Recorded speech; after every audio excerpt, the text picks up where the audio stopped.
Alors on va terminer notre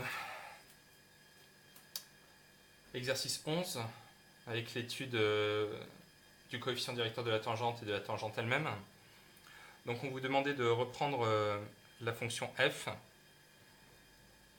qui était égale à x au carré et donner son coefficient directeur en 2. Donc là en fait le but de l'exercice était tout simplement de revoir le lien entre tangente et fonction dérivée. La première chose que l'on sait sur le lien entre tangente et fonction dérivée, c'est que le coefficient directeur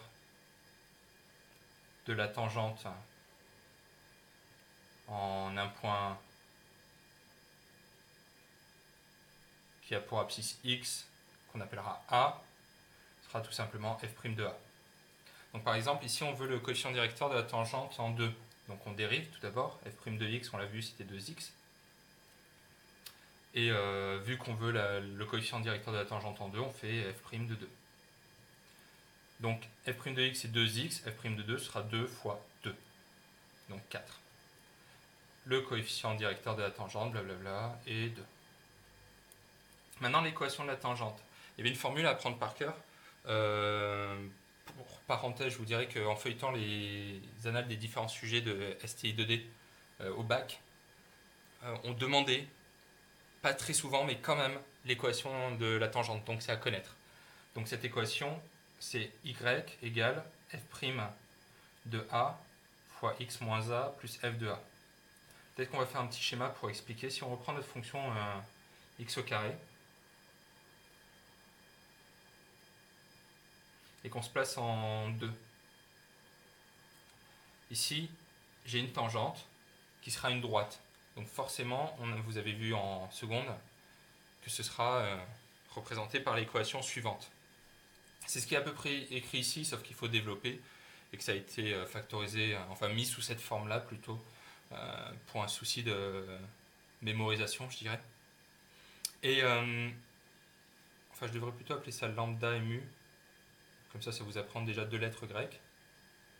Et ça nous évite de confondre le a qui est là avec le a qui est là. La formule que l'on a vue dans le cours vous dit que ça c'est l'équation de la tangente qui ressemble à peu près à ça. On va retomber dessus après, vous verrez. Mais quand on regarde une équation de droite, on voit le x apparaître et le y. Et après il y a des paramètres qui en fait sont censés remplacer par des nombres. Ici c'est la même chose. Le x on va le laisser tel quel. C'est juste le a qu'on va remplacer. Et le a on va le remplacer par quoi? Par le point où on va considérer notre tangente.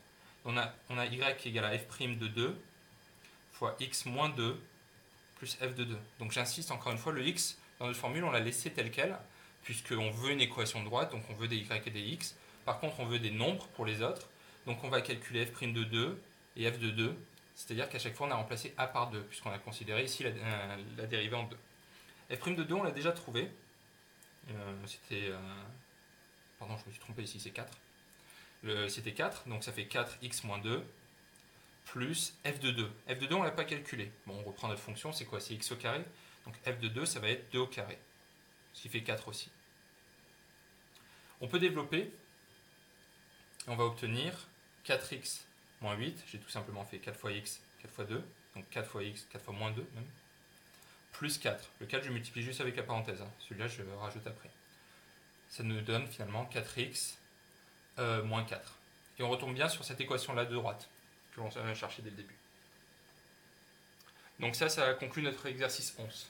Tant qu'on y est, on va aussi corriger l'exercice 12. Mais on va faire ça dans une autre vidéo peut-être.